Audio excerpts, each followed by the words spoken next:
Bien, buenas tardes a todos. Sean ustedes muy bienvenidos a la Casa del Corazón, que es la casa que dedica todos sus esfuerzos y todas sus actividades a promover la salud cardiovascular. Mi nombre es José Luis Palma, soy cardiólogo y soy vicepresidente de la Fundación Española del Corazón, y en nombre de todos nosotros, de todos los que trabajamos en esta casa, les doy la bienvenida una vez más. Y un año más estamos, la Casa del Corazón y la Fundación Española de Cardiología está en sintonía con las novedades que se van produciendo en cuanto a arte culinaria se refiere, particularmente en estas fechas. Saben ustedes que estamos dentro de lo que se viene llamando el Gastrofestival, dentro de Madrid Fusión, que es un festival, por así decirlo, esta es la 10ª edición, que se inició el 23 de enero y que durará hasta el 10 de febrero. Hay, como todos ustedes saben, una gran actividad en torno a todo esto, y la Fundación Española del Corazón no podía quedarse al margen de todo esto, porque se suele decir habitualmente que tanto la salud como la enfermedad entran por la boca, y por tanto uno de los ejes de trabajo más importantes que tenemos en la Casa del Corazón, la Fundación Española del Corazón, es dos pilares básicos que generan por sí misma una gran salud cardiovascular. Uno de ellos es el ejercicio físico, la movilidad, porque nos ayuda a quemar calorías, a estar en el peso ideal, y por otro lado, pues a ingerir aquellos alimentos que son los más convenientes. Permítanme que les diga de entrada que los alimentos son lo que son, alimentos. Los alimentos no curan. Los alimentos lo que pueden hacer es perturbar nuestra salud, y para ello pues hay que saber perfectamente bien qué es lo que comemos, a qué hora es mejor comer, cuáles son los productos que se deben de comer a determinadas horas. Y a mí me cabe el placer, como otros muchos años, de contar hoy en día con dos oradores, con dos colaboradores, dos grandes chefs de cocina. A mi derecha está Pepa Muñoz, que es la jefa propietaria, la chef propietaria de, yo no sé si se comenté decir chefa, porque con el lenguaje inclusivo que tenemos hoy en día, pero yo me quedo con lo de antes, prefiero decir chef de un restaurante muy famoso en Madrid, el Cuenco de Pepa. Y a mi izquierda pues tengo ya un clásico, un personaje que nos acompaña casi todos los años, que es Roberto Cabrera, que también es chef de un restaurante muy conocido, muy famoso y excelente, que es el restaurante Huerta de Carabaña. A ambos chefs, la afición por la gastronomía, por la cocina y su gran formación les viene con una carga genética trascendente, porque ambos dos proceden de familias que durante muchos años se han dedicado a esta actividad. Ellos lo han mamado desde pequeños, son dos grandes expertos, y entonces ellos nos van a hablar hoy en día, les van a hablar a todos ustedes de cómo alimentarnos mejor para no enfermar por un lado, y qué productos son aquellos que debemos de consumir para que estemos más sanos. A la entrada hay una mesita en la cual pues hay información sobre la Fundación Española del Corazón, y además hay una guía que yo les recomiendo a ustedes que la cojan y se hagan con ella, que es esta guía que yo tengo aquí. Es muy interesante porque vienen hablando de todos los alimentos, de todas sus propiedades, los componentes que tienen los distintos alimentos, saber qué calorías tienen 100 gramos de carne o de pescado, qué cantidad de ácidos omega 3 o de grasa saturada o poliinsaturada o monoinsaturada tienen los distintos alimentos, y advertirles que este acto se está dando en streaming a través de canales como YouTube, a través del chat de la web de la Fundación Española del Corazón, que es muy fácil de entrar a ella, es fundaciondelcorazon.com, y además hay un chat abierto a través de nuestro canal de Facebook. Yo le daré la palabra a cada uno de los intervinientes para que ellos expongan lo que tengan que exponer para enriquecernos nuestros conocimientos desde un punto de vista qué es lo que mejor debemos comer para estar cardiovascularmente más sanos y en general más sanos. Y luego abriremos un turno de preguntas.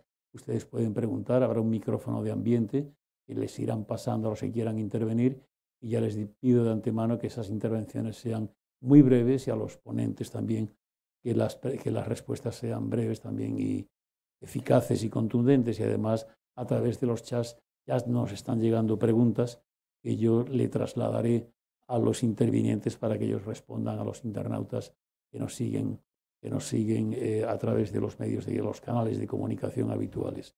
De manera que Pepa, te toca a ti primera, Pepa Muñoz, de El Cuenco de Pepa, ese famoso restaurante de Madrid, donde los dos restaurantes se pueden comer de maravilla, yo se los recomiendo. De manera que cuando quieras, Pepa, ilústranos con tu gran sabiduría nutricional sobre qué es lo que mejor debemos comer para estar en forma, en el peso ideal y sano.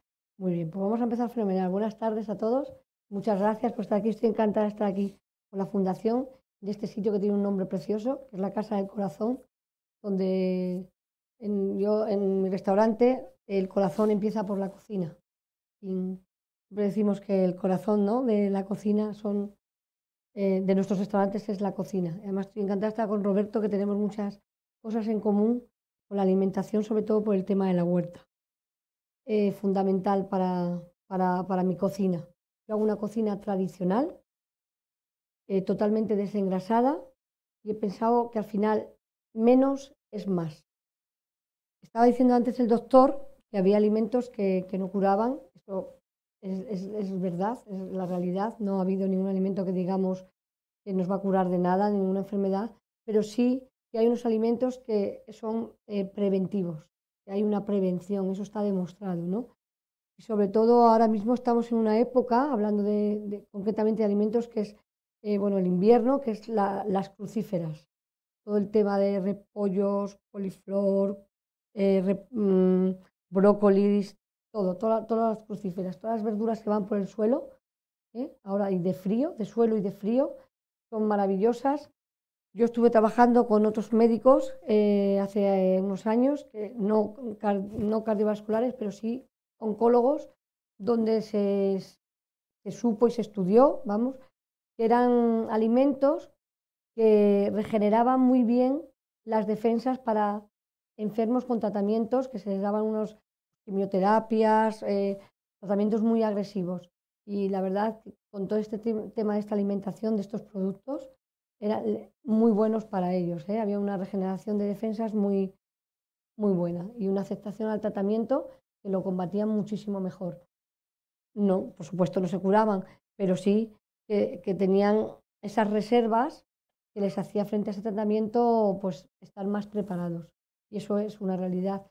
En España, gracias a Dios, tenemos una dieta y una alimentación maravillosa, esto que llamamos la dieta mediterránea.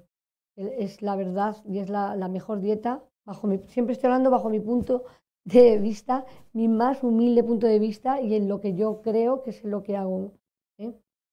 Creo en la dieta mediterránea por encima de todas las cosas y me diréis, ¿pero qué es la dieta mediterránea? Como me han preguntado muchas veces. Para mí, tan sencillo, la dieta mediterránea es volver a cocinar en las casas y volver a comer de todo, pero de todo con un control, con unas pautas y con todo, pues hacer una buena salsa de tomate, hacer unas buenas legumbres, volver a cocinar, lo que era la cocina de temporada, del producto y de tiempo. La cocina necesita tiempo y ahora el tiempo escasea. Es un privilegio tener tiempo porque vamos para acá, para allá, venimos nosotros ahora mismo del Congreso de Madrid Fusión, que venimos sin tiempo, que no hay taxis, que estamos metidos en un aborigen que la verdad que no sabemos si nos va a compensar todo esto. Hay días que dices que te compensa y días que piensas que no. Pero la cocina necesita tiempo.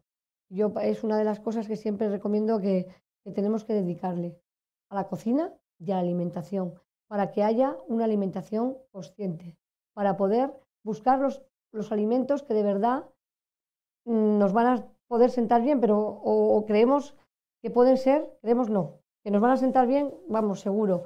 Cuando yo hago un plato a la de temporada me voy y me voy al mercado, y si tengo que estar 3, 4 horas en el mercado o irme a otro mercado a buscar el producto que yo quiero poner en mi plato, eso es lo que tengo que hacer.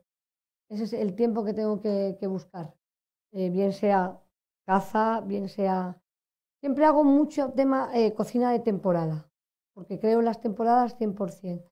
Entonces, ahora estoy con la caza, siempre mucho más desengrasada que se hacía antes, ¿no? Eso sí, el exceso, porque también antes se utilizaba muchísimo más grasas o más aceites, también por el tema de la conservación. O sea que ahora es una cosa que, pues por la era que estamos viviendo y por los tiempos que estamos, pues la conservación la tenemos solucionada con la maquinaria que hay ahora mismo, ¿vale? Y entonces, esa es una de las cosas que yo siempre recomiendo, que hay que tener tiempo para cocinar. Nada con prisa, porque entonces no vale. Al final no vale. Se traducen que no vale y lo estamos viendo en muchísimas alimentaciones, en muchísimos fracasos alimenticios que está viendo pues, con gente adolescente y con muchísima gente.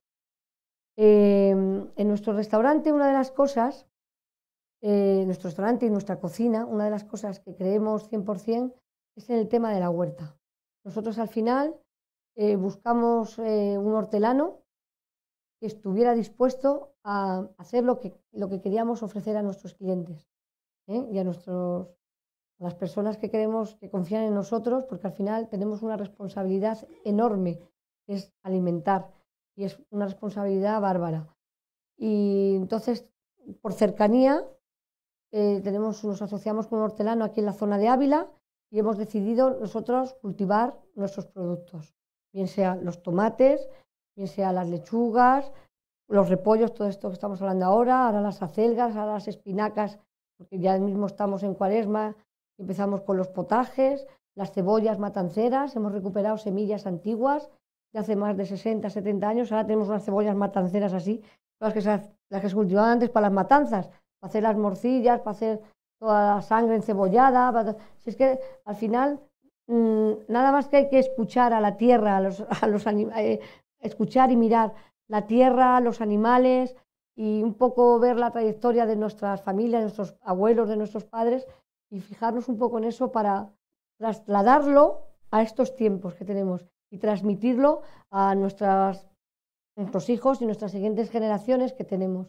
Es lo que yo veo que es la falta que tenemos y es lo que veo que hay que dedicarle más tiempo y emplear conscientemente nuestro trabajo como cocineros. Porque al final muchos tenemos restaurantes en zonas muy financieras o de trabajo de Madrid que depositan nuestra confianza y es una responsabilidad para nosotros como cocineros atenderles y darles lo mejor. Ellos confían, ¿no? Y eso pasa igual en las casas, ¿eh? Los hijos o las familias depositan nuestra confianza y tenemos que ser responsables con la alimentación y buscar los productos. Yo no digo eliminar ningún producto de la dieta, siempre con un control. Hay que meter legumbres, hay que meter alguna grasa, hay que meter hidratos de carbono, hay proteínas, todos. No soy de eliminar ninguno, lo que sí es que hay que controlarlo y saber el origen del producto, saber la alimentación del animal, de la hortaliza, de todo lo que compramos y consumimos. Y además es bueno que seamos exigentes con eso, porque así, al final vamos a conseguir que la cadena pues, también sea consciente y responsable con lo que el consumidor quiere y no solo lo que quiere, lo que tenemos que introducir en nuestros cuerpos. Que al final vida solo tenemos una y tenemos que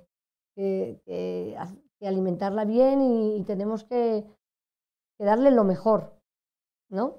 Esa es un pilar de nuestro restaurante, de nuestra alimentación y creo que de lo que yo creo, siempre desde mi humilde opinión.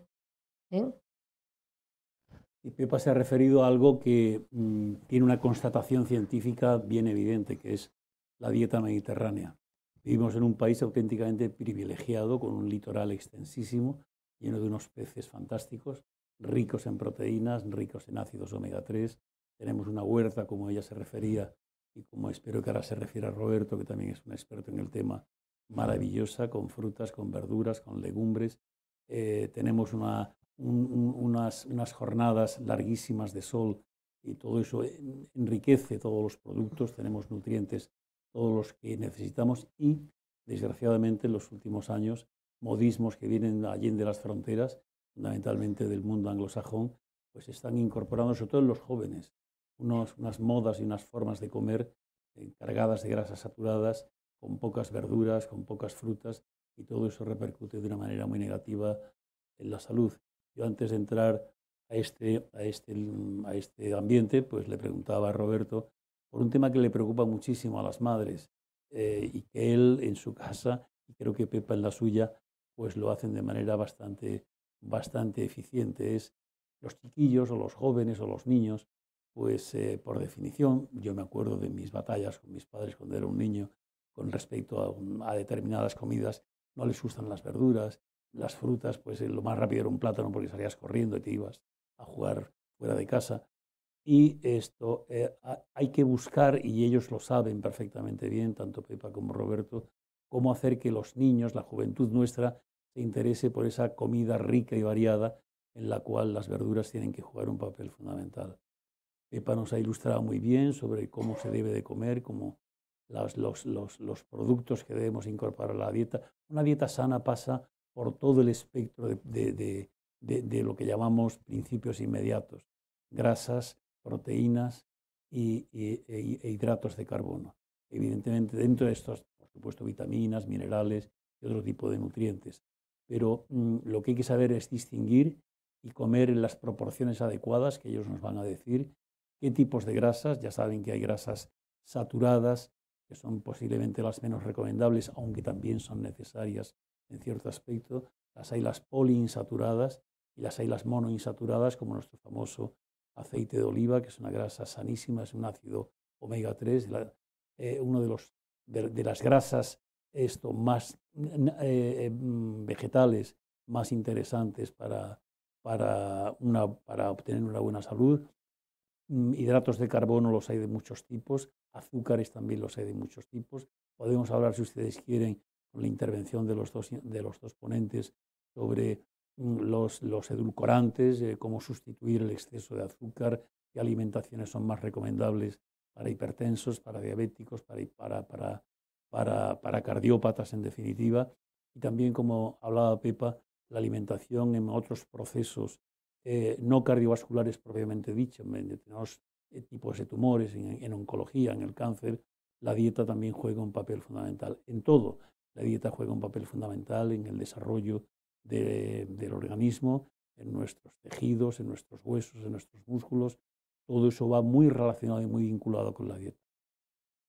Hablaremos, si ustedes quieren, en el coloquio que mantendremos una vez que oigamos la intervención siguiente, que es la de Roberto Cabrera, y vayan ustedes madurando un poco sus preguntas para cuando llegue el momento del coloquio. Roberto es un gran chef de cocina, es un veterano también de esta casa. Él es economista de formación, pero como les decía antes, ambos tienen una genética cargada de una historia familiar culinaria muy acentuada, y cambió las calculadoras y los números por los fogones, y creo que le va muy bien. Y además es un gran experto, sobre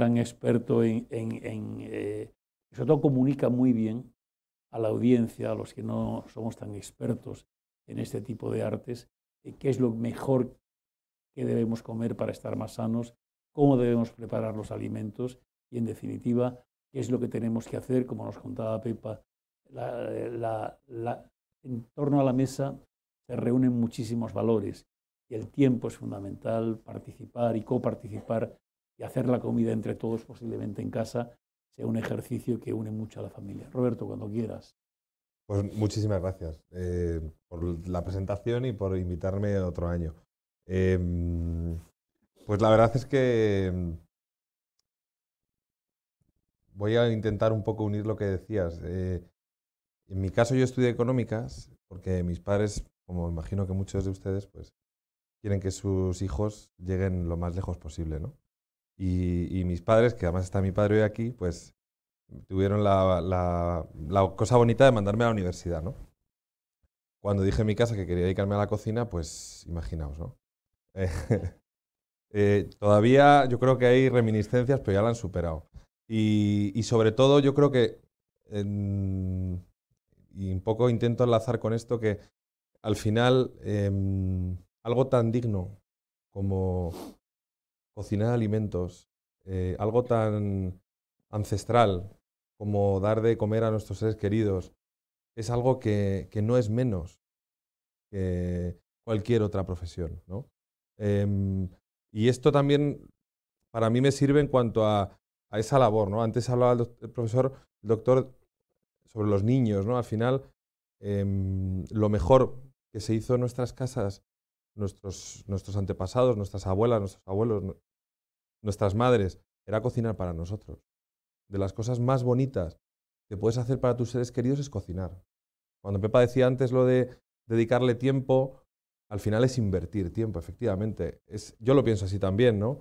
Esa casa cuando llegabas y habían arrimado un puchero por la mañana y ese padre que había ido a la huerta a coger esas lechugas que las había cultivado o que había cultivado esos tomates y que los traía a casa con todo el cariño y que la madre los cocinaba y que te sentabas a la mesa y los comías. Todo esto que es algo, bueno, pues que quizás las generaciones anteriores lo han tenido muy a la mano, a día de hoy es más difícil, ¿no?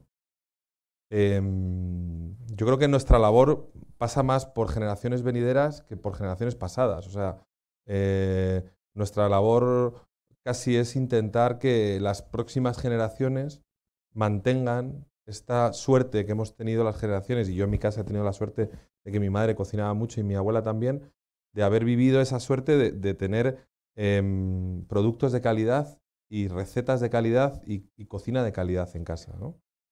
La labor que tenemos nosotros, como bien decía Pepa, al final estamos dando de comer a la gente, ¿no? Cuando vienen a nuestros restaurantes, y esto es importante, porque también nosotros somos ese filtro que eran esas madres o esos padres, somos ese filtro, ¿no? Los cocineros.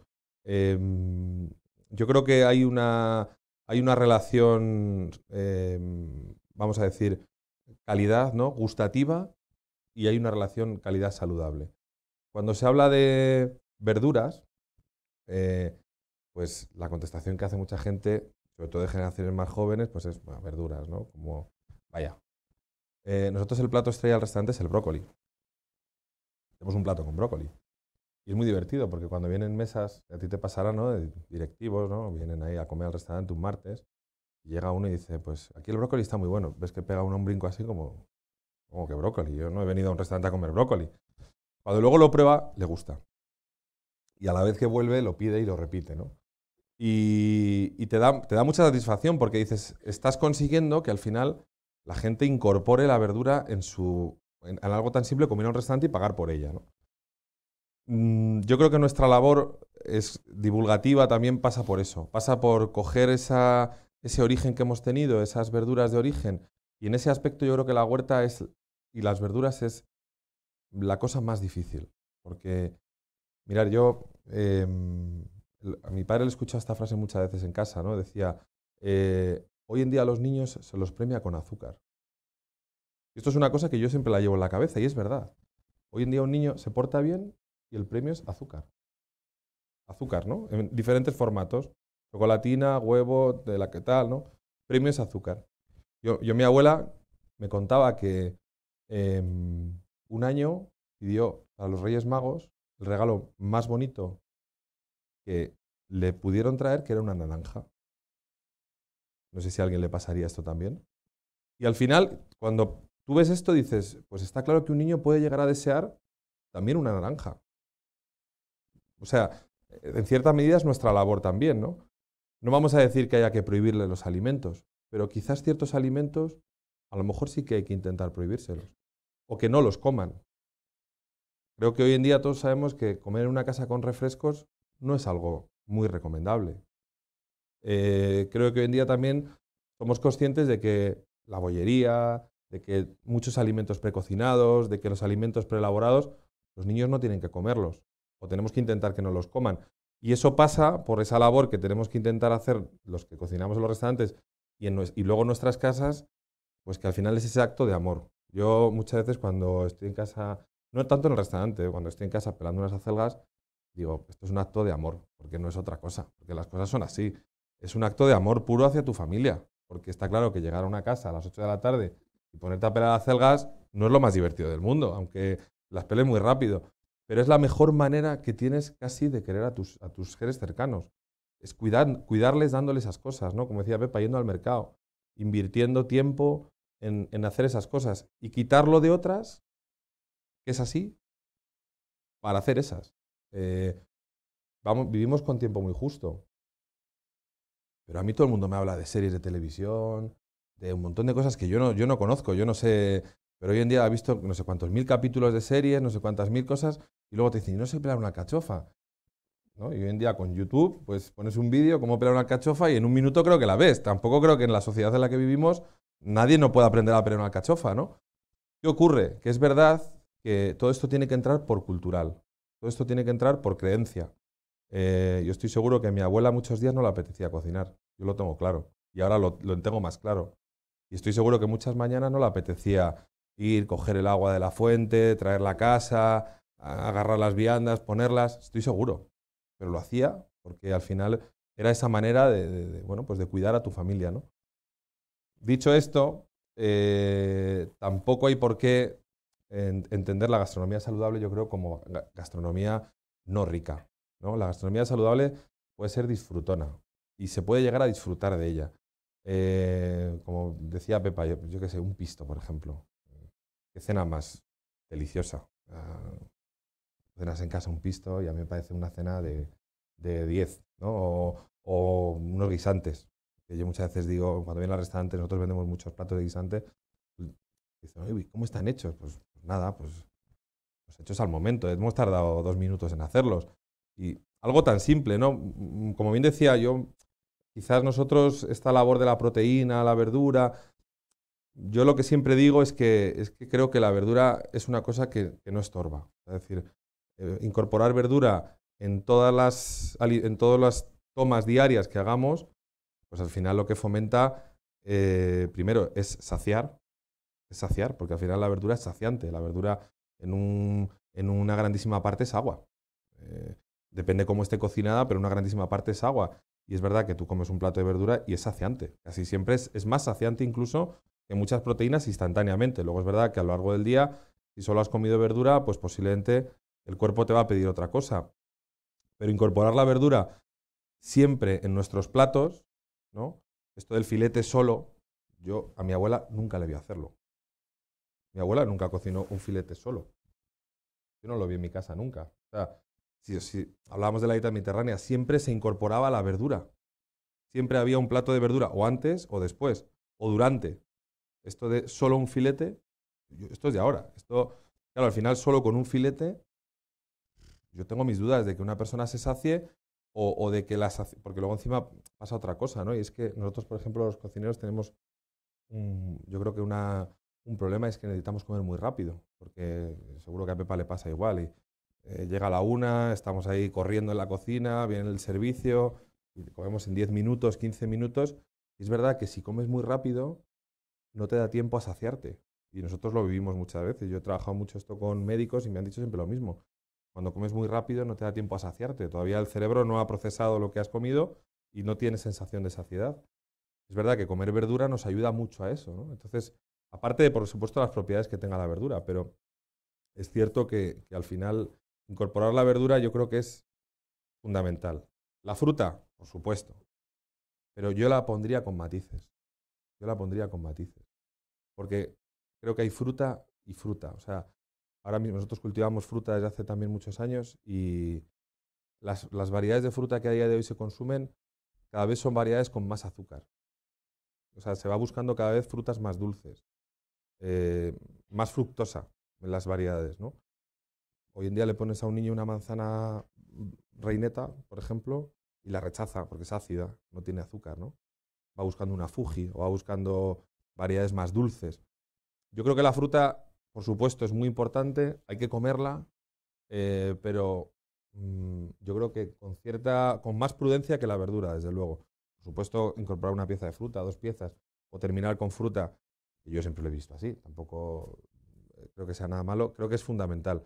Pero yo creo que la fruta hay que tomarla un poco con más prudencia en cuanto a que muchas veces abusamos de ella, nosotros lo notamos, que el consumidor muchas veces en nuestras tiendas vemos que las variedades más dulces las cogen más los clientes, las consumen más los clientes, todas esas variedades de frutas que no son tan dulces se van quedando ahí Y entre otras cosas, pues es porque al final hay una asociación de azúcar y placer. Y al final, pues muchas veces asociamos el azúcar da placer y al final consumimos más esas variedades azucaradas, ¿no?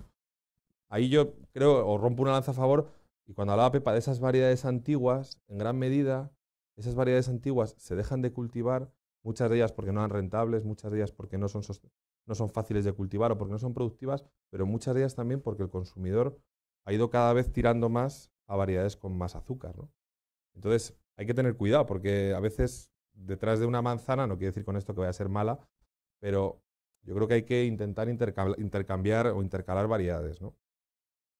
Y bueno, pues dicho esto, la verdad es que yo creo que nuestro tema nos une a Pepa y a mí, sobre todo esa parte vegetal, esa parte de cocina de temporada y por supuesto estoy totalmente de acuerdo en lo que dice de la temporalidad. La temporalidad es fundamental. Eh, Sin temporalidad yo creo que no hay calidad. Es imposible. Muchas veces a nosotros nos lo pregunta la gente, y digo, es que ya no se sabe cuándo es la temporada de una cosa y cuándo es la temporada de otra, ¿no? Sobre todo las generaciones de ahora. Nos cuesta más saberlo porque las generaciones pasadas sí lo saben, pero las de ahora les cuesta más. Y van al supermercado y hay de todo. Y dicen, ¿y esto cuándo es, cuándo no es, ¿no? Yo siempre les digo dos cosas. Primero, pregunta a tu madre, a tu hermana, a tu familia. Y segundo, dale la vuelta a la etiqueta a lo que vayas a comprar y mira el origen. Si es origen España, lo más probable es que sea de temporada. En España tenemos un mapa climático tremendo. Almería y Huesca no se parecen climatológicamente en nada. Y es verdad que puede haber producto en España durante muchas épocas del año que se puede dar en muchas zonas. Pero siempre que sea un producto nacional, y no con esto busco otro discurso, simplemente la calidad, siempre que sea un producto nacional, por lo menos vamos a garantizarnos que es de temporada. Y ahora uno pretende comprar un melón en este momento en el que estamos, pues obviamente de España no puede venir. No puede venir, es imposible. Y al final, pues viene de países, ha tenido que viajar en avión o en barco, que es lo que ocurre en la mayoría de los casos. Obviamente la calidad de esa fruta, aunque uno piense que por comer melón está haciendo un hábito cardiosaludable o un hábito saludable, pues yo creo que hay que comerlo en su momento, ¿no? Es la época en la que hay que tomarlos. Y hay otras épocas, pues las hay que tomar otras cosas. Creo que eso es una parte también fundamental. Cuando uno simplemente le da la vuelta al alimento y ve que pone origen Brasil, o origen Marruecos, origen Perú, pues obviamente no es que no sea de temporada en Perú, es que no es de temporada en España. Y obviamente ese producto ha tenido que viajar un montón de kilómetros para traerlo hasta aquí. Encima, la calidad organoléptica tampoco va a ser la mejor. Entonces, yo siempre abogo mucho por esa parte, ¿no? Hay ciertos productos que no tenemos, como la piña, por ejemplo, que siempre ha sido de importación. Pero yo creo que hay otras variedades de fruta, por ejemplo, que siempre que podamos consumirlas en temporada y eso simplemente circunscribirse a la zona, pues siempre será mejor, ¿no? Bien, yo creo que los dos se han referido mucho a la dieta mediterránea. Yo antes quería decirles que la dieta mediterránea está científicamente probada en todas sus propiedades beneficiosas. Hay un estudio que se hizo en España hace ya algunos años que enroló a más de 7.000 individuos con problemas cardiovasculares. Se siguieron durante 7 años y al cabo de ese tiempo se pudo comprobar que aquellos que habían consumido dieta mediterránea, la morbimortalidad cardiovascular, es decir, la muerte y la enfermedad por problemas cardiovasculares, se había reducido en un 30%. Fue publicado además en una revista de un altísimo prestigio como el New England Journal of Medicine. Y ahí está. Entonces la dieta mediterránea no solamente la propiciamos y la seguimos aquí en los países mediterráneos, sino que otros países, conscientes de la importancia que tiene la dieta, como nos decía Pepa, y como yo les decía al principio, los alimentos son alimentos, no son fármacos, pero sí ayudan a prevenir muchas enfermedades. Y se sabe que una dieta deficiente está ligada a muchas enfermedades. Un consumo excesivo de sal produce hipertensión y además enfermedad renal, insuficiencia renal. Un consumo excesivo de azúcares pues conduce al síndrome metabólico, a la diabetes y en definitiva a enfermedades cardiometabólicas. Un exceso de determinados consumos de grasas y de carnes predisponen al cáncer de colon, al cáncer de mama y por tanto hay que saber cuáles son aquellos alimentos que no solo no nos perjudican, sino que incluso nos pueden proteger frente a la aparición de determinados procesos tan graves como la enfermedad cardiovascular o como el cáncer. Bueno, yo les agradezco muchísimo a ellos lo que nos acaban de exponer, ya nos han puesto en situación para que ahora la audiencia pues tome la palabra y haga las preguntas que estimen convenientes. Ya les pido por favor que sean breves en la pregunta, que no personalicen la pregunta, que no me digan, a mí me pasó esto y quiero saber. Pueden ustedes hacer lo que quieran, evidentemente, pero me gustaría que las preguntas fuesen de carácter más genérico. Y mientras se calienta la sala para hacer preguntas, nosotros hemos recibido muchas preguntas a través de Internet y hay una que me interesa particularmente darle prioridad, porque además tiene mucho que ver con las verduras. Es una señora que nos dice, esto se llama Tony, que me gustaría saber si los que tomamos el Iquis es apixaban, es un anticoagulante de nueva generación, un anticoagulante de acción directa, se puede añadir a la dieta brócoli, ya que contiene vitamina K, y es coagulante, pone, bueno, que es todo lo contrario a la pastilla. Con respecto a los anticoagulantes, hay dos grandes familias, unos que son los antivitamina K, básicamente es el Sintrón y la warfarina, esto que se usa muy poco en España. El Sintrón, sin embargo, por su precio barato, es el anticoagulante más utilizado, y otros son los de nueva generación, el apixaban, el Iquis, por ejemplo, el rivaroxaban y otros de esas nuevas familias que intervienen en la cascada de la coagulación en diferentes puntos, ¿no? Nosotros, los médicos, sabemos que y ellos lo saben mucho mejor todavía, que las verduras, muchas de ellas son muy ricas en vitamina K, que es un factor que interviene en la cascada de la coagulación.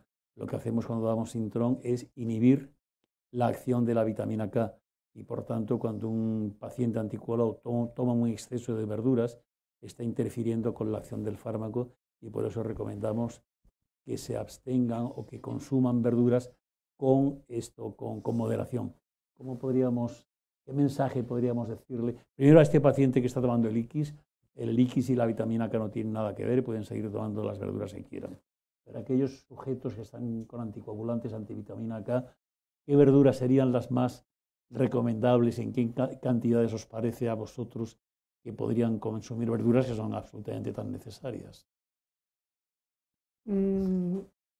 Con mi poco conocimiento, con todos mis respetos al doctor, yo la verdura que aconsejaría, un poco a clorofila, con un poco verde, y me iría más a las pencas. O sea, cogería la penca de la espinaca, la penca de la selga o la borraja, todo que tenga penca. No iría tanto a la hoja, a verduras con hoja. Me iría a ese consumo de verduras. Bueno, fantástico. Yo casi más que hablar de variedades o de especies, te hablaría de técnica de cocción. Es decir, lo que sí que sabemos en las cocinas es que según cómo cocines una verdura, mantienes más o menos sus vitaminas y propiedades nutricionales. Entonces, un brócoli, por ejemplo, cuando se hace una analítica de propiedades nutricionales, se analiza desde estado crudo hasta poca cocción. Se supone que gran parte de la mayoría de las verduras, entre el minuto 5 y el minuto 9 de cocción, pierden prácticamente todas sus propiedades nutricionales, ¿vale? ¿Qué quiere decir esto? No quiere decir que no quede una fibra. Entonces, obviamente, en un caso así, yo entiendo que al final el cocer más la verdura lo que va a provocar es que esa vitamina, evidentemente, no va a existir porque se oxidará, pero sí quedará la fibra. Entonces, muchas veces también es esto una cosa que yo creo que es importante. Comer verdura es saludable siempre y cuando la verdura se cocine bien. ¿Se cocine bien qué significa? Pues que se cocine un poco al dente. Y con esto abro ahí abro una lanza. Ciertamente en nuestras casas no se comía así, pero no se comía así no porque nuestras madres o abuelas o padres quisiesen hacernos comer mal la verdura. Era porque tradicionalmente casi todo se sobrecocinaba por un tema sanitario, históricamente. O sea, la carne se sobrecocía, se guisaba por un tema sanitario. Hoy nos hemos dado cuenta que si uno come, por ejemplo, un vegetal en un estado menos cocido, preservamos mucho más sus propiedades nutricionales. ahí ya cada uno que afine la puntería. O sea, obviamente hay que disfrutar, pero todo lo que podamos acercarnos lo más posible a cocciones cortas es mucho mejor. Muchas preguntas. Nos han llegado cantidad de preguntas de madres preocupadas por la alimentación infantil y creo que esto viene absolutamente al pelo con todo lo que estamos hablando, ¿no? Nos preguntan, por ejemplo, cómo hacer que a un niño le guste la verdura, que es el gran caballo de batalla. Los niños les encanta la pasta, los macarrones, de los espagueti, ahí se vuelven locos y por supuesto lo que tú decías de los azúcares.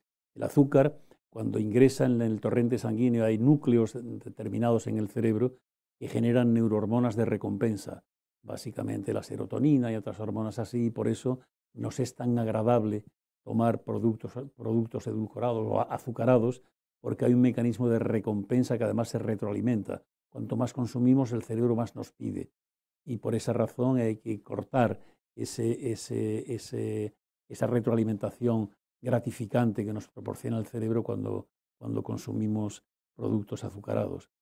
Y por tanto habría que eliminarlos. Hablaremos también de la sal, pero ahora me interesaría que nos dijerais qué se puede hacer tanto en las comidas de los colegios, porque hay muchas preguntas que vienen referidas a eso, como en los domicilios, en las casas, para que un niño pues, no vea como una tragedia el comer una verdura, que diga, otra vez pisto, otra vez no sé qué. Entonces, ¿qué se puede hacer desde un punto de vista para que lo que el niño tiene que consumir, primero convencerlo y en segundo lugar, que la verdura le resulte agradable? ¿Quién habla de vosotros? Es para escribir un libro eso, ¿eh? Sí, pero, y tanto. Bueno, yo diría que hay tres cosas, o a mí por lo menos se me ocurren tres. La primera de ellas es hacerles partícipe de la cocina. Y yo creo que cada uno de los que está aquí, seguro que si ha tenido la suerte de que en casa se cocinase, participaba de niño de ciertas labores. Seguro que más de uno ha quitado hebras a las judías verdes, o más de uno ha degollado guisantes, o más de uno ha limpiado habas, seguro. Esto al final yo creo que provoca un primer acercamiento del niño al vegetal. O sea, él tiene que entender de dónde vienen las cosas y muchas veces tenemos que hacerle partícipe. Pues cuando llegamos a casa, yo en mi casa con mis hijos pues lo intento hacer mucho, pues pelar guisantes o tal, ¿no? Y bueno, se lo pueden hasta pasar bien si le damos un poco de gracia. Y yo creo que si me atrevo a decir, las otras dos cosas, la segunda de ellas es lo que hicieron también en nuestras casas, que fue dárnoslo como única opción, ¿no? Que al final era lo de, si quieres lo cenas y si no, no te preocupes que mañana lo cenarás, ¿no? Y esta frase yo creo que también es recurrente, si al final el niño ve que se puede escapar, pues se va a escapar. Si le dices, bueno, cómete las judías verdes y si no, te hago unos macarrones, si no, ¿cómo se va a ir el niño sin cenar? Yo creo que más de uno se ha ido a casa muchas veces a dormir o alguna vez sin cenar, ¿no? Y a lo mejor basta con una vez para el día siguiente agarrarse a las judías verdes. Yo creo que ahí hay un poco que forzar. Y luego ocurre, y ya con esto, yo veo una tercera cosa, y es que hay ciertos sabores que en la infancia nos cuestan. Pero luego, al cabo de los años, volvemos a ellos. Yo me imagino que a Pepa le pasa igual. Hay muchísima gente que viene a comer al restaurante y a mí por lo menos me dice esto. Según han ido pasando los años, me he ido reencontrando con las verduras. Y al principio de niño las comía, durante unos años las he comido menos y ahora al final, depende de la edad que tenga, ¿no? Me doy cuenta de que lo que más me gusta, de lo que más me sienta bien, de lo que más me reconforta es al final esa verdura. Por lo tanto, incidir desde niños yo creo que nunca es malo. Hay una labor ahí, y también de los colegios, ¿eh? Yo creo que hay una labor ahí no solo de las casas, al final los niños... Muchísimas preguntas nos han llegado sobre cómo elaborar esas dietas escolares que satisfagan al niño y además que sean saludables y nutritivas, ¿no? Entonces, si quieres hacer alguna apunte al respecto, ¿cuál Estoy totalmente de acuerdo con lo que ha dicho Roberto en todo. Yo tengo 2 niñas de 12 años, mellizas. Totalmente de acuerdo contigo. Yo las he hecho muy partícipes de la cocina. Irme con ellas a la huerta y sacar una zanahoria y cortar unas acelgas y tal, que ellas cocinen las acelgas que ellas han recogido, que las limpiemos, que las hagamos. Mis hijas comen toda la verdura. Mis hijas ven un plato de guisantes en la mesa, un plato de borraja o de cardo y se vuelven locas. O sea, de verdad, las encanta la verdura. Es una madre privilegiada, ¿eh? Porque es un problema de educación. de educación, porque a mí en mi casa había para comer esto y es lo que había. No me daban a elegir. Y ahora muchas veces en las casas, que al niño no le gustan las judías verdes, le hago una tortilla francesa o le hago un filete o un filete de cinta de lomo, lo que sea. Y es un problema de educación. Mis hijas no comen en el colegio precisamente porque no me gustaba la dieta que había en el colegio. Incluso fui a hablar, digo, yo hago la dieta del colegio, la hago yo gratis, no quiero. Me dije, tenemos un problema enorme, no quieren los padres, porque hay niños que comen muy mal y hay que darles pasta y hay que darles pizza y para comer, ¿eh? Y no estoy hablando de un colegio, estoy hablando de un colegio bueno de Madrid, pero es un problema. Y volvemos al problema, con lo que he empezado esta conversación antes, volvemos al problema del tiempo. Y añado el tiempo y ahora que añado la educación. ¿Es un problema? Pues es un problema, sí. Y lo que ha hablado antes Roberto, que ha dicho muy bien, el premiar a los niños con azúcar. Sí, tremendo. Entonces eso, tremendo. Hay una memoria en el niño que se va quedando dulce, y ahora el niño ya cuando vas a un sitio o solo quiere o una Fanta de naranja o un helado, que se muere, no quiere comer nada porque quiere llegar al postre y es un problema. Mira, hay muchas preguntas que han llegado hablando de lo que estamos comentando aquí esta tarde sobre verduras y frutas.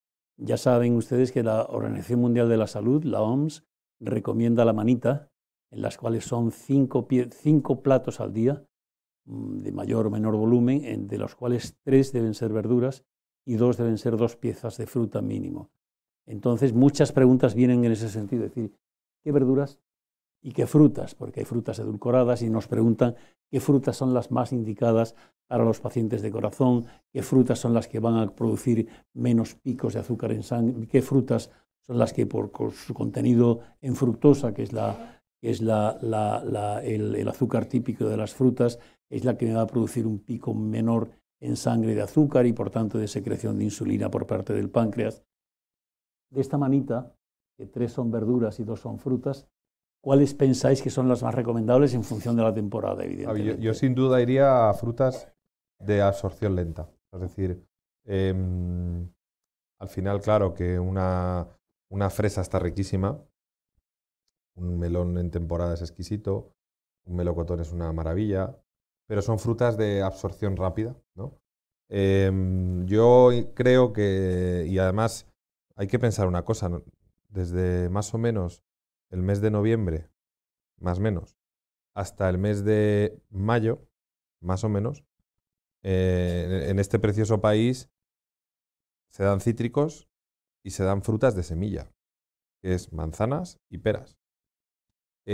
También se puede dar algo de subtropical, chirimoya, mango en alguna zona muy concreta de Málaga, y el resto no lo hay. O sea, fijaos, de 12 meses del año hay casi 5 meses, y si pudiésemos decir que es temporada en frutas, nos tenemos que cerrar en semilla, que es peras y manzanas, principalmente, ¿no? Yo, por ejemplo, a mí la manzana y la pera me parece que son 2 frutas que se han ido un poco apartando ahí en detrimento de otras frutas que posiblemente tienen más azúcar, son más fáciles de comer, pero yo le invito a cualquiera que se ponga 1 kilo de manzana en un bol y 1 kilo de melón en un bol y le garantizo que el kilo de manzana es incapaz de comérselo, seguro. Y un melón, todos sabemos que como esté bueno, o sea, esto es un no parar. Yo siempre me iría a esas frutas que hay que masticar, frutas de absorción lenta, frutas, por supuesto, de temporada, y entre ellas, pues yo creo que la manzana y la pera en este momento del año son, y por supuesto los cítricos, no los quiero olvidar, pero yo creo que son 2 frutas que no estorban. Riquísimo plátano de Canarias. Buenísimo. Y mira, para los niños fundamental. Están todo el día quemando calorías, es fundamental. El potasio, buenísimo. Pero ahora mismo opto por el cítrico. Ahora mismo. El cítrico creo, además, ahora mismo estamos en invierno, ¿no? Y en invierno se come mucha legumbre. Y todas las legumbres, unas más, otras menos, tienen un contenido en hierro. Y el cítrico hace que el hierro se fije en tu salud. Entonces, mira, vamos a dejar el tema de verduras y frutas, que ya hemos hablado bastante sobre el tema, y hay muchas preguntas que vienen en otro sentido. Por ejemplo, Esteban nos pregunta, quisiera saber qué formas de cocinar son las más saludables. Hervidos, a la plancha, y qué nos pueden contar del microondas. A ver, ¿quién se lanza? Yo ya me lanzo, no hay problema. Pues Fritos, el microondas es fritos, hervidos, a la plancha que, y microondas. Es eso que está ahí, ¿no? En casa. Yo he de decir que principalmente lo uso para calentar leche. Pero el otro día, yo no tengo microondas en los restaurantes, ¿eh? Porque creo que en un restaurante una persona tiene que ir a otra cosa, ¿vale? Pero el otro día me regalaron una especie de cacharro que, bueno, pues que es muy sencillo, ¿no? Metes una verdura en el microondas, pones agua, 2 minutos, y entonces el vapor, realmente es muy sencillo, ¿no? El vapor del agua cocinaba la verdura al vapor. Yo he visto hacer cosas fantásticas con un microondas, pero sobre todo lo que sí que veo es que puede ser útil para, pues para, bueno, quizás esos momentos de no tengo nada de tiempo, ¿no? Vale, pues puede venir ahí. El horno, por ejemplo, es una cosa que en las casas está muy abandonado. Me parece una cosa maravillosa. Y además es que yo el horno le veo 1000 ventajas, entre ellas la de que no mancha. O sea, quiero decir, tú coges unas verduras, las metes al horno, las asas, te olvidas 30 minutos, vuelves y ahí están asadas, ¿no? Con el mismo tema. ¿Alimentos hervidos o a la plancha? Yo, hervidos. Yo hago muchos platos de mi carta son al vapor. Hasta un lenguado te hago al vapor. Con su propia piel, porque el agua, mismamente la piel hace su cocción, la propia agua que tiene el pescado. Y yo, Sí, yo como segunda opción de la plancha, antes de frito. Pero primero, hervido o vapor. Yo creo que ahí habría que introducir un matiz. A la plancha sí, pero no pasarse con la plancha. Ya sabemos que cuando carnes, sobre todo carnes rojas, dejan tiempo en la plancha y salen muy tostadas, se producen una serie de productos que incluso tienen propiedades cancerígenas y por tanto la plancha está bien con un poquito de aceite de oliva para que no se pegue, pero yo desde mi punto de vista creo que no hay que pasarse con la plancha y sacarla, si no cruda, por lo menos no excesivamente pasada. Eso es importante. Hay una pregunta pero también te digo una cosa, hay un solomillo al vapor, bien hecho, está riquísimo. ¿Sí? Al vapor. Al vapor el solomillo hecho y luego le añades un poquito de aceite de oliva crudo. ¿Y no le das un golpe de plancha? Ningún golpe. Nada. Al vapor. Fantástico. Y de hecho, el horno, que es una herramienta que tenemos en nuestras casas, nosotros los restaurantes tenemos la suerte de que tenemos muchos medios. Y los hornos que puede tener Pepa o yo en el restaurante, podemos generar un porcentaje de humedad. Antiguamente los hornos de las casas antiguas tenían humedad porque se cocinaba con leña, barro y había humedad. Los hornos de a día de hoy secan. La mayoría de las veces secan. Entonces, yo una cosa que hago siempre, y que no me cuesta nada contarla, es cada vez que meto una pieza en el horno en mi casa, pongo un cazo con agua dentro del horno. Esto genera vapor y al final haces una cocción mixta, que es la que hacemos muchas veces en los restaurantes. Un porcentaje de humedad alto y el horno hace que un simple pescado quede muchísimo más jugoso, un asado quede mucho más jugoso, un pollo quede más jugoso. O sea, al final, solamente con usar la técnica. O sea, en este caso, luego coges el cazo y lo tiras, ¿no? Pero... ¿A qué ha merecido la pena traer estos dos chefs con los consejos que nos están dando? Hay una pregunta, son varias que se pueden agrupar en la misma y que voy a contestar yo muy rápidamente.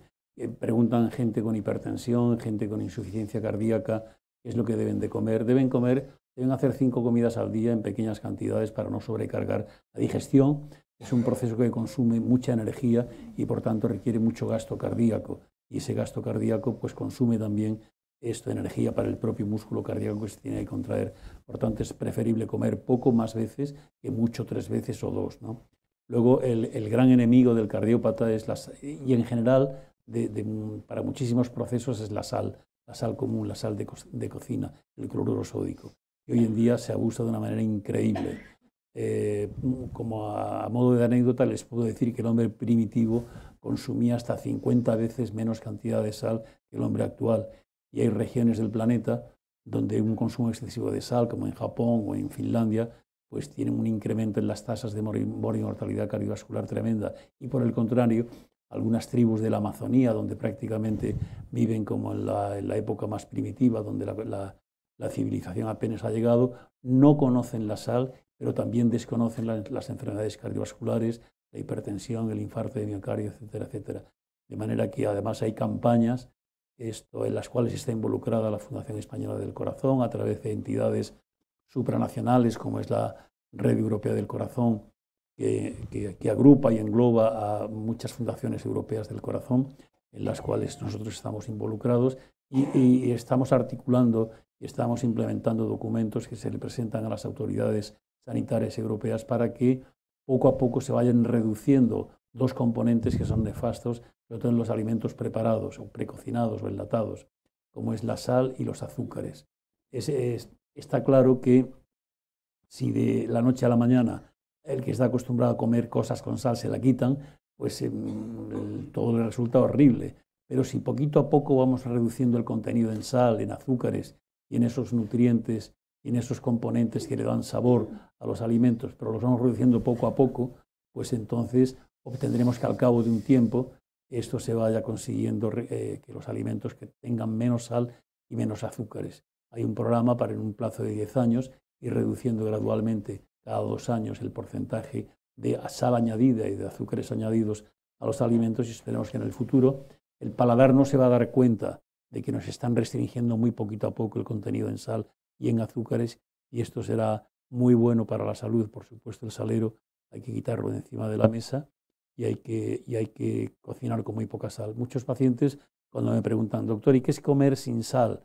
Pues comer sin sal, si se come en familia, por ejemplo, es cuando uno come de la misma comida de los demás y el que tiene que comer sin sal dice que le resulta aquello sabroso y el que está comiendo del mismo plato está diciendo que soso está esto. Ese es el momento en el cual estamos en un punto casi óptimo del contenido de sal. Y hay otra pregunta que la voy a contestar muy rápidamente, que hay alguien, Tomás, nos pregunta que si podríamos explicar las diferencias entre las distintas grasas. Son básicamente 3, las grasas saturadas, las poliinsaturadas o las monoinsaturadas, y luego están las grasas hidrogenadas, las grasas trans. El problema es que las grasas saturadas son necesarias, porque piensen ustedes, por ejemplo, que la leche materna, la que le dan a los niños recién nacidos, tienen hasta un 50% del contenido de la leche es grasa. Eso es porque la naturaleza, que es muy sabia, la hace necesaria.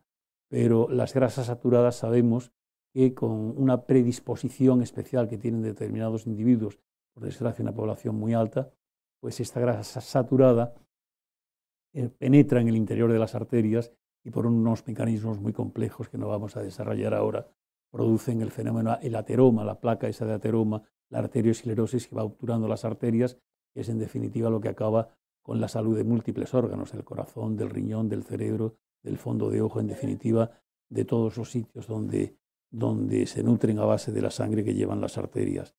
Es, por tanto, recomendable de las grasas en nutrición, y si estoy equivocado, que los chefs me corrijan, el 50% se debe hacer con hidratos de carbono, preferentemente tomados por la mañana y preferentemente, como nos decía Roberto, los de absorción lenta para evitar picos de subida en sangre de azúcar y, por tanto, de insulina.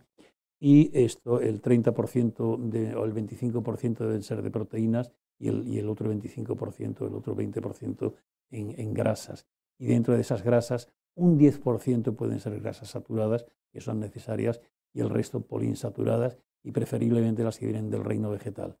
Y en este sentido yo creo que hay que llamar la atención de que cuando los etiquetados, que podríamos hablar largo y tendido sobre ello, son muy engañosos. En primer lugar, son muy pequeñitos y son casi imposibles de leer. Y en segundo lugar, pues tienen frases como preparado con con aceite vegetal. Pero aceites vegetales hay muchos, desde el aceite de oliva, desde el aceite de camelina, desde el aceite de colza, que es magnífico, hasta otros aceites como el de coco o el de palma, que no son tan sanos como los que habitualmente consumimos en este país, preferentemente el aceite de oliva, que es el que hay que utilizar. El único problema que tiene el aceite de oliva es que es un ácido omega 3, es que esto es muy calórico. Entonces, consumir en exceso aceite de oliva nos lleva al sobrepeso y a la obesidad y con ello a la enfermedad cardiovascular. En la audiencia hay preguntas. Alguien que quiera preguntarle a aquel señor nos va. Sea usted breve en su pregunta y los chefs serán contundentes entre la respuesta. Hola, ¿se oye? Sí. Buenas tardes, me llamo Antonio y tengo una duda. Han estado hablando mucho ustedes del tema de huerta. Cada vez tengo más amigos, compañeros que se vinculan a una dieta vegana, vegetariana, inclusive para sus hijos, y es decir, no comen huevos, no toman leche, no toman lácteos, no toman carnes, no toman pescados. ¿Ese tipo de dieta se puede considerar completa, saludable? Porque yo tengo polémicas con ellos y la verdad muchas veces no sé qué argumentación utilizar para decir que yo como de todo, con moderación.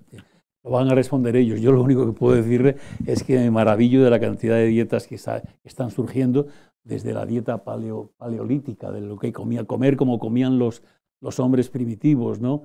Esto hasta las dietas veganas, las dietas, los frugívoros. Hay cantidad de variedades, ¿no? Yo creo que desde mi punto de vista médico es un error ser vegano a ultranza. Es decir, se puede dar preferencia, como han estado comentando los chefs, a frutas y verduras, porque son elementos nutricionales imprescindibles, porque nos aportan cantidad de vitaminas, de nutrientes, pero también hay que consumir grasas, porque tienen un poder calórico que es absolutamente imprescindible, y hay que consumir proteínas también, porque son la base de la estructura celular de todo nuestro organismo, para el músculo, para el hueso, para todo. Entonces, y por supuesto hay que tomar vitaminas y nutrientes. Entonces, equilibrar la dieta es lo que recomendamos los médicos. En general, hoy en día, ni siquiera para los diabéticos más diabéticos o para los hipertensos más hipertensos, se hacen dietas absolutamente restrictivas, salvo en situaciones de emergencia o en situaciones de agudización de un proceso crónico, ¿no? Pero hoy en día un diabético puede consumir ciertos hidratos de carbono y no pasa nada si está con su glucosa bien controlada, sea por antidiabéticos orales o sea por insulina. Pero yo particularmente no soy partidario de esas dietas veganas y me gustaría saber la opinión de Pepa y la de Roberto al respecto y que le respondan al señor. Yo estoy totalmente de acuerdo, doctor. Respeto muchísimo ahora mismo las modas de las dietas. Yo soy una defensora total de la dieta mediterránea. Y en la dieta mediterránea tiene que haber un equilibrio de todo. Proteína, como ha dicho, lo mismo. Pienso que no es completa, que no es completa para el cuerpo. Es una opinión mía, pero respeto muchísimo a la gente, que de verdad que hay muchísima gente, y en el restaurante no te puedes hacer una idea, la cantidad Hay una mesa que vienen 8 personas y hay 4 personas que tienen diferentes dietas. Solo al final 6 comen, pero es que es el respeto. Yo no las comparto para nada. Creo que no es saludable. Además, lo que dice Pepa tiene toda la razón. Yo creo que hay tantas dietas como casi personas, porque seguro que a Pepa le pasa, ¿no? Que entra al metre y dice que son vegetarianos. Entonces, claro, tú le dices, pero vegetarianos, ¿hasta qué come? ¿No? Y te dice, huevos sí, ¿no? Sale, oiga, caballero, huevos sí. No, entonces, vegetarianos pero come huevos. ¿Y frutos secos? Espera, sí, frutos secos también, ¿no? ¿Y lácteos? No, o sea, entonces, claro, yo creo que ahí hay casi un tema ideológico más que un tema de sentido común, ¿no? Yo me remito históricamente. Tengo muy claro que nuestras generaciones anteriores llevaron una dieta variada. Y entre ellas incorporaban mucha verdura, y ese es el éxito de la dieta mediterránea, la incorporación de la verdura, bien sea como una legumbre o bien sea como un producto fresco, pero al final era un producto vegetal, y obviamente la incorporación de una proteína en menor medida. Yo creo en esa dieta, pero también entiendo estos casos, pero creo que es un tema puramente radical. Al final, casi yo he tenido trabajando, a nosotros seguro que a Pepa le pasa, como se habla mucho de verduras, a nuestros restaurantes viene mucha gente vegetariana pensando que van a encontrar el reino vegetal, ¿no? Y muchos entran emotivos diciendo, oye, que por fin un sitio de verduras y qué maravilla, ¿no? Y soy vegetariana, como para que tú les digas, pues muy bien, ¿no? Y al final le acabas diciendo, pues no compartimos. No compartimos porque nosotros no consideramos que una dieta adecuada sea una dieta en la que solo hay verduras o que solo hay frutas. Por lo menos yo no lo concibo. Y además creo, y además está demostrado, yo estuve trabajando conmigo una cocinera que era vegetariana y trabajamos 2 años y al final constantemente tenía que estar buscando proteínas vegetales para sustituir la falta de proteína animal. Claro.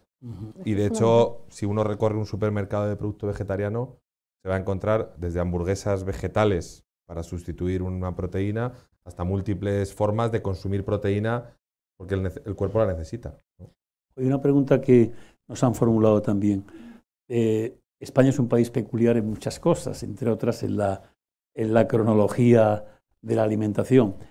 Solemos desayunar mal y poco, esto comemos posiblemente en exceso y cenamos todavía más. Entonces, ¿qué consejo le daríais a los que nos están siguiendo esta tarde? ¿Qué se debe desayunar para tener energía por la mañana? ¿Qué se debe de comer? ¿Qué tentempiés hay que tomar, si son recomendables a media mañana y a media tarde? ¿Y a qué hora es la ideal para cenar? ¿Y qué es cuál sería, desde vuestro punto de vista, la cena ideal? A ver, yo parto de la base de que el desayuno es fundamental. Es fundamental tanto como para nosotros, como para los niños, para todo. Y a partir de los 40 años, a partir de los 40 años... Que nos queda por llegar todavía. Yo creo que cambia un poco, ¿no? Porque tú con 40 antes quemas mucho, es verdad, pero luego tu cuerpo no es el mismo. Las mujeres cambian mucho, además, hormonalmente, ¿no? Todo. Entonces, yo recomiendo el desayuno en todas las edades. ¿Pero qué recomiendas? Pues el pan es fundamental. El omega 3, me da igual que sea en aceite o intercalándolo un día sí, un día no, con aguacate, no un aguacate 2 días, pero medio aguacate. Un cítrico, no mucho cítrico, es mejor a lo mejor en zumo, no en zumo, sino en fruta, sí. Mejor que en zumo, porque al final estamos aportando más azúcar del que debemos. Y una proteína, podemos meter una proteína, un jamón, tanto ibérico maravilloso, si España tiene además un ibérico o un jamón asado. ¿Y lácteos qué recomiendas? Lácteo recomiendo a partir también de una edad, depende de la edad. Yo el lácteo lo he eliminado, tomo un poquito de queso fresco por la mañana. No tomo café nunca, porque nunca tomo café, tomo infusión, pero eso también va un poco que a mí el café no me ha sentado bien nunca. ¿Y qué opinas de las leches, de la leche de vaca concretamente?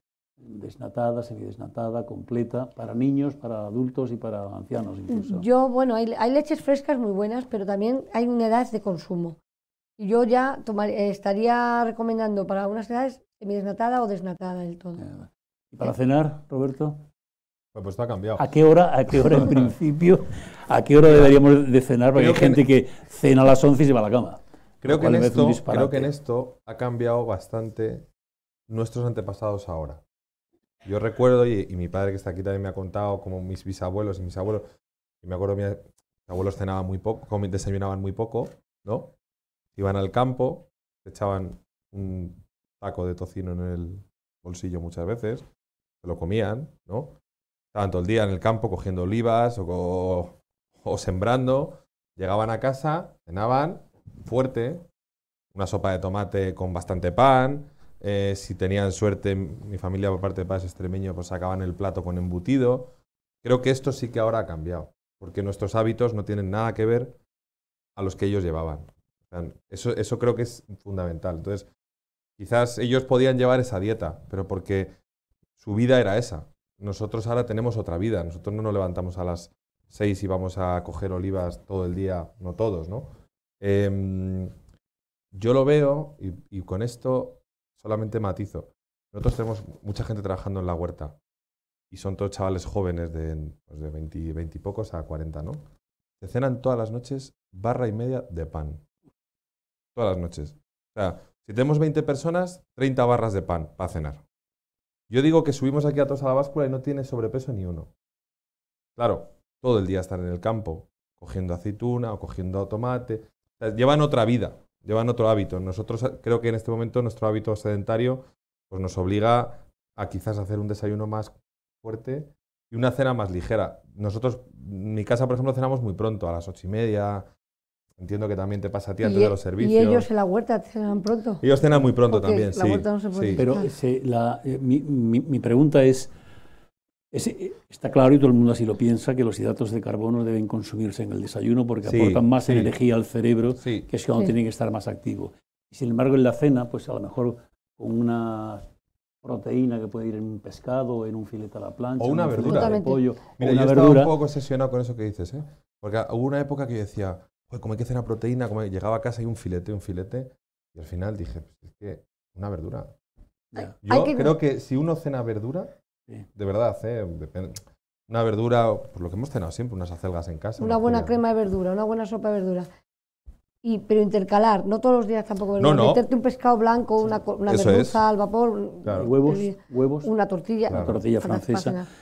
Oye, el Fantástico. tiempo se nos está escapando de una manera increíble. Lo que no os vais a escapar sois vosotros, porque aprovechando que tenemos aquí dos chefs de primera categoría, mucha gente nos lo han pedido, que nos digáis una recetita, cada uno. ¿Qué receta recomendaríais a la audiencia y a los que nos están siguiendo por internet de algo que vosotros entendáis primero, que sea muy nutritivo, que sea muy sano y sobre todo que sea fácil de cocinar, porque no todos somos grandes... Bueno, yo para nada, yo soy un desastre en la cocina, pero me gustaría que nos dierais unas recetas. Voy a empezar yo, Roberto, Venga, con tu Pepa, permiso, fenomenal. ¿vale? Bueno, yo, como he empezado diciendo que también que menos es más, os voy a decir una cosa muy sencilla, pero muy rica, ¿vale? Y apoyando lo que dice Roberto de que la verdura tiene que tener poca cocción. Yo, un pescado, que lo bien podéis hacer al horno, a la plancha o al vapor, bien sea un buen lomo de merluza, un lenguado que os en la pescadería digáis que os lo corten transversal, ¿vale? Así, como tengamos los dos filetes, el de la parte blanca y el de la parte negra, ¿vale? Transversal. Lo hacéis a la plancha o lo hacéis al vapor. Y le hacéis un tartar de verduras, con un poquito de brócoli. Picadito, el brócoli es una flor, la desmigamos, ¿vale? Cogemos una zanahoria picadita, muy picadita en cuadraditos. Vamos echando todo en un bol para ir mezclándolo, ¿vale? El brócoli, tenemos la zanahoria, un poquito de calabacín y ahora le vamos a echar un poquito de gracia, le vamos a echar un poquito de una mostaza en grano, una mostaza que eso es muy saludable además, las mostazas, un poquito de aceite de oliva, muy poquita sal. Yo soy muy partidaria porque si el lenguado es bueno y la verdura es buena va a tener sabor, hay que echarle muy poquita sal, en eso soy totalmente partidaria. Le echamos un poquito de sal, incluso podemos echarle hasta una yema de huevo de campo siempre, ¿vale? Movemos bien la verdurita, la enfriamos un poquito en la nevera, ponemos un poquito del tartar de la verdura con el pescadito al vapor o a la plancha o hervido y lo mezclamos y está buenísimo. Muy sencillo. ¿Y esa verdura la pones cruda? O... Cruda. ¿Cruda? A ver, el brócoli o un romanesco, al final es flores y eso pues lo partes con el cuchillo y la coges con tu mano y lo vas remigando, se va a convertir en granito. Si fueran las bolitas del pan cuando muchas veces. Y se nos va a quedar así. Si queréis darle un escalfado en el agua lo podéis hacer también. Yo lo pongo crudo, ¿vale? Porque le da mucho juego. Picadito todo, y la zanahoria picadita y el calabacín y está buenísimo. A ver si le puede meter un poquito de cebollita, que le da mucha Estoy frescura. casi salivando porque ha dicho Pepa. Pues yo os diría que al final, muchas veces, cuando hablamos de los cocineros del producto, ¿no? Y el producto en su punto y tal, yo creo que yo en mi casa, por ejemplo, cenamos muchos días, o sea, muchas semanas, unos guisantes, ¿no? Y además es un plato de carta del restaurante que yo siempre digo, el día que aprenda a hacer esto la gente en casa no va a venir a comerlo, porque es tremendamente fácil. Nosotros lo único que hacemos es pelamos los guisantes, ¿no? Nos vienen con las vainas, los pelamos y una cosa que sí hacemos es separar algunos que son un poco más gruesos, porque tienen una cocción diferente, ¿no? Y estos que quedan un poquito más pequeñitos, pues simplemente lo que hacemos, o lo que yo hago en mi casa, pues cojo una cebolleta, la pocho con un poquito de aceite, sal y pimienta, y cuando se ha quedado blandita sin que coja color, directamente añado los guisantes. Y en cuestión de 2-3 minutos, ese guisante se va a cambiar de color, va a cocinarse y os garantizo que es algo sublime. Y ya está. Y si le echas un huevito y por así esto escalfado, al restaurante viene la gente y yo muchas veces digo, el día que aprendan a hacerlo, pues lo voy a contar. Y ya si uno le quiere premiar con un huevo cocido, por ejemplo, o si se ha portado bien y ha ido a hacer deporte con un huevo frito, pues creo que algo tan sencillo, y tan, vamos. Sí, con el tema de los huevos, aprovecho el escollo para hablar un poco sobre el tema de los huevos que han estado tan demonizados en los últimos años, diciendo que eran una fuente riquísima de colesterol. Efectivamente, los huevos tienen colesterol, una yema de huevo tiene tanto colesterol como 100 gramos de un filete de un filete de carne roja, ¿no? Entonces, aquellos pacientes que tienen el colesterol elevado deben de evitar el consumo de huevos, pero el colesterol se produce internamente a través de unas cadenas hepáticas metabólicas en las cuales fallan determinados enzimas, como uno que se llama la HMG, coenzima reductasa. Entonces, huevos hoy en día, pues según los últimos estudios científicos que se han hecho al respecto, pues se podrían consumir incluso hasta 2 huevos diarios y eso no tiene un impacto decisivo en las tasas de colesterol. Tampoco hay que abusar. Pero los huevos es una fuente de proteínas magnífica. Tienen además otras sustancias como la xantina y la zeaxantina que van muy bien contra una enfermedad que aparece a partir de los 60 años, que es causa en muchos casos de ceguera, como es la degeneración macular por causa de la edad.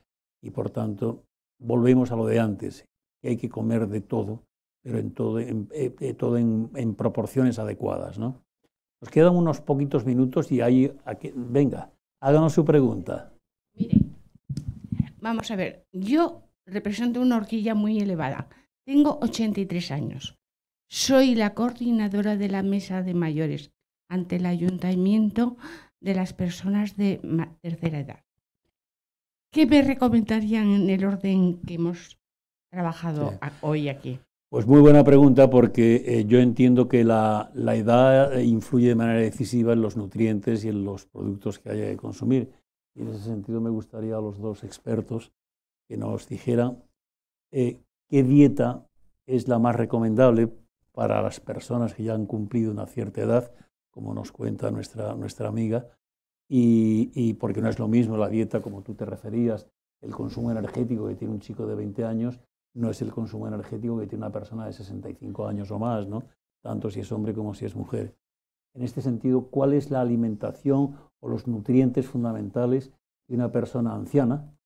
Anciano es, según la definición de la OMS, aquel que ya tiene más de 65 años, que no se enfade nadie. Entonces, ¿qué tipo de alimentación o qué diferencias deben marcarse entre una dieta para un joven o un adulto joven y una persona ya mayor? Hombre, pasas con una edad, tu vida es mucho más sedentaria, entonces tu cuerpo no te tira, no necesita algunos alimentos ni las cantidades, ¿no? Sobre todo las cantidades, no los alimentos. Los alimentos los necesita, creo que todos igual, pero las cantidades no. Entonces, legumbres, sí, verduras, sí, frutas también, frutos secos, fundamentales. Claro, hay que tener en cuenta además una cosa, que es que en las personas mayores la absorción intestinal se ha modificado en sentido negativo. Es decir, no es lo mismo la absorción de azúcares, de grasas o de proteínas o de otros nutrientes y vitaminas, esto que tiene una persona joven en relación a una persona mayor. La absorción intestinal es peor y determinados productos o determinados minerales, como es el hierro, se absorben mal, de ahí derivan las anemias de las personas mayores y por tanto hay que enfocar la alimentación de una manera muy selectiva en las personas mayores, analizando además las patologías que pueden tener asociadas. Es muy común, por ejemplo, en las personas de cierta edad, la intolerancia a un azúcar típico de la leche, como es la lactosa, que es la que los determinados enzimas la transforman, produciendo determinados tipos de ácidos que confeccionan el yogur, ¿no? La intolerancia a la lactosa es un proceso que es muy común y que pasa desapercibido para muchísima gente. En ese sentido, pues se producen trastornos digestivos, unos con estreñimiento, otros se manifiestan con diarreas, otros se manifiestan con intolerancias a más productos que la lactosa y, por tanto, si eso ocurre, pues habría que recurrir a lácteos, que son necesarios también en las personas mayores, pero lácteos deslactosados, ¿no? Y también hay productos, hay lactasa que se compra en las farmacias, que es el fermento que degrada la lactosa y por tanto ayuda a las digestiones. Pero evidentemente la dieta de la persona mayor tiene que ser muy especialmente dirigida a esa edad y sobre todo a los problemas concomitantes que suelen tener esas personas. ¿Tú qué recomendarías, Yo incluso Roberto? hablaría de algo que no hemos hablado, que no todo el mundo es verdura, como por ejemplo es la casquería, ¿no? Yo creo que es una cosa que generaciones atrás se trabajó muy bien y quizás yo creo que es ese tipo de alimentos que tienen un Sí. momento también, ¿no? Por Y ejemplo, vitamina B12, hierro, ácido colágeno. fólico. Muchas veces yo he tenido mucha gente que ha venido al restaurante diciendo que hay muchos médicos que le han recomendado pues, tomar pues, platos que tengan colágeno. Al final, eso es una fuente nutricional. A los niños siempre se les dio casquería, entre otras cosas, porque sabíamos que eran alimentos muy ricos. Yo creo que una persona que van pasando los años come menos cantidad y el cuerpo igual asimila peor ciertas cosas. Y yo creo que la casquería bien trabajada puede ser un buen aliado ahí, ¿no? Las vísceras son ricas en ácido fólico, en vitamina B12, en hierro. Es decir, que hay productos que son la casquería, como tú te decías. Hay muchos es- tipos, ¿no? es Y muy hay que trabajarla, recomendable, pero sí. igual Sí, sí. es un alimento muy útil, ¿eh? Un buen hígado encebollado es un manjar. Claro, o lo que hablaba Pepa antes de una sangre Claro. encebollada, que es una cosa que siempre en las casas se comía, una fuente nutricional fantástica, pues a ese aporte proteico, ¿no? Nos quedan 2 minutos para una última pregunta de la audiencia. ¿Alguien que quisiera hacer algún comentario o alguna pregunta en relación a lo que hemos venido hablando a lo largo de la tarde? Y si no, pues aquí todavía quedan preguntas por contestar. Esto, por ejemplo... Está la señora ahí. ¿Eh? La señora iba a preguntar. Ah, Tiene sí, micrófono. venga. La última Hola. pregunta ya. Sí, Sí. buenas tardes. Bueno, es que ahora existen en el mercado un montón de clases de sal y de azúcares. Entonces, ¿cuál es el más sano? Mire, De la sal... en la sal y en el Sí, azúcar. en la sal hay varios componentes. Lo que consumimos, lo que es la sal común, la sal de cocina, es cloruro sódico. El sodio es la parte mala de esa sal.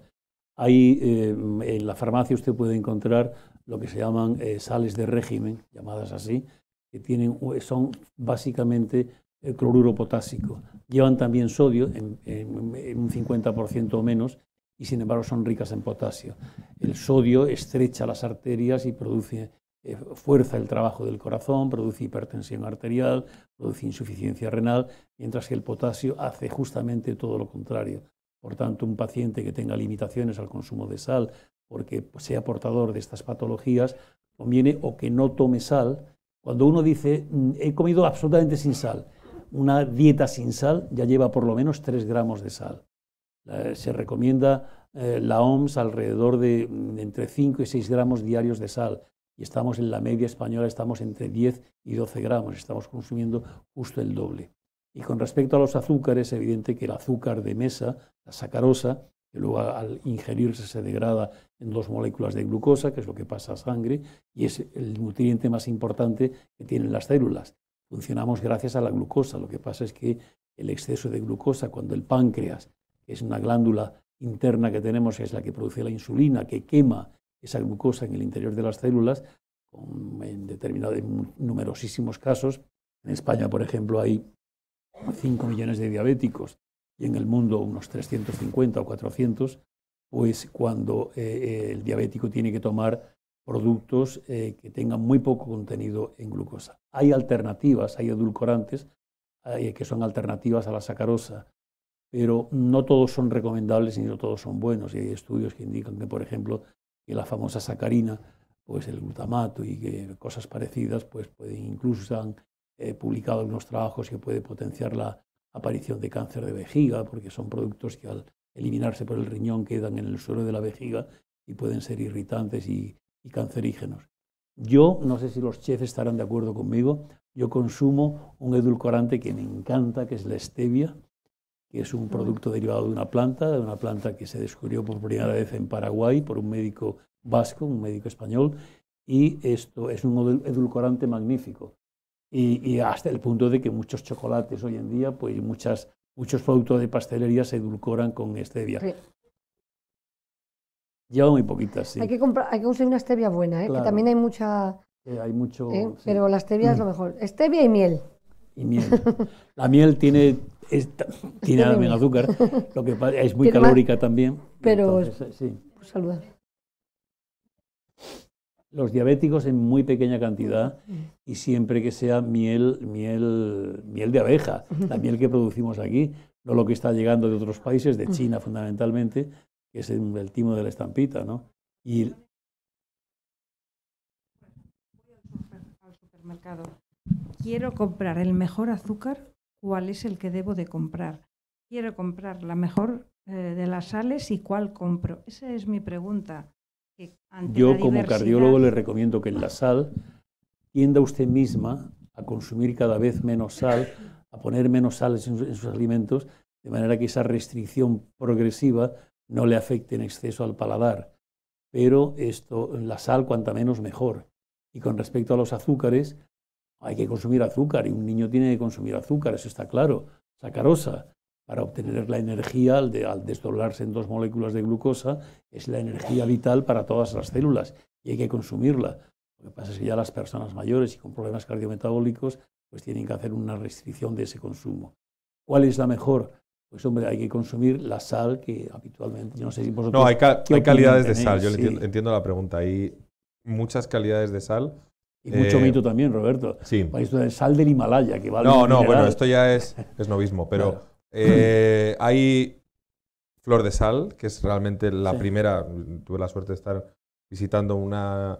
Y Las la flor de sal, Sí. digamos, es la mejor. La Maldon.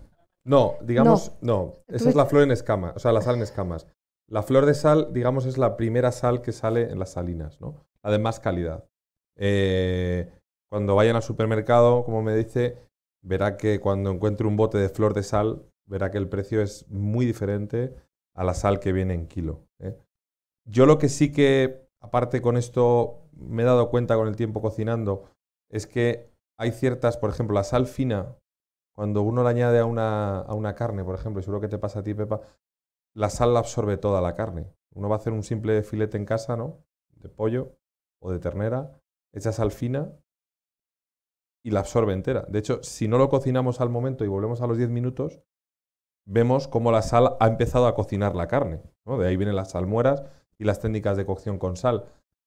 Nosotros en nuestro caso, y usamos también muchas veces la brasa o la plancha, recurrimos o bien a esta sal Maldon de escamas o bien a sal gruesa, porque penetra mucho menos en el alimento. De hecho, los gurús del mundo de la carne a la brasa y tal, prácticamente todos cocinan siempre con sal gruesa o cristal de sal, porque además dicen, y yo en mi caso también lo he podido comprobar, que si tú haces unas simples chuletas a la brasa y le pones sal Maldon o sal gruesa encima, cuando le das la vuelta, prácticamente toda la sal se va. Y dicen, que yo no sé si es así de cierto, que la chuleta coge la sal que necesita. Mientras que si le añadimos sal fina, pues prácticamente podemos añadirle toda la que... No hay que olvidar además que el yodo, que es otro de los elementos esenciales que hay que tomar, porque es fundamental para el buen funcionamiento del tiroides, que en definitiva es la glándula que regula todo el metabolismo.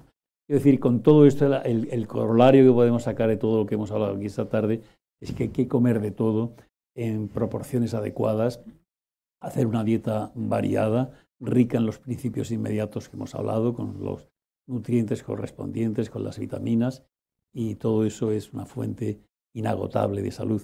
Y vivimos en un país auténticamente privilegiado en este sentido, como es España, con una dieta mediterránea que ha demostrado ser, científicamente se ha demostrado que es absolutamente protectora del aparato cardiovascular y por tanto hay que recurrir a ella. El tiempo se nos ha acabado. Yo quiero expresar en primer lugar mi agradecimiento tanto a Pepa como a Roberto, el que hayan dispuesto, el que nos hayan regalado, que es lo más hermoso que una persona puede regalar a otro, que es su tiempo, y el tiempo de ellos es valiosísimo. Nos han aportado unas enseñanzas que nos pueden servir muchísimo para tener una buena calidad de vida comiendo rico y sano. Y, en fin, a todos ustedes, darles las gracias por haber acudido esta tarde a este acto dentro del Gastrofestival y reiterarles una vez más que están ustedes en su casa, en la Casa del Corazón, cuyo objetivo fundamental no es otro que transmitir mensajes a la población en general para que vivamos no solamente más sin enfermedad cardiovascular, sino mucho mejor todavía. Muchas gracias y buenas tardes. Gracias.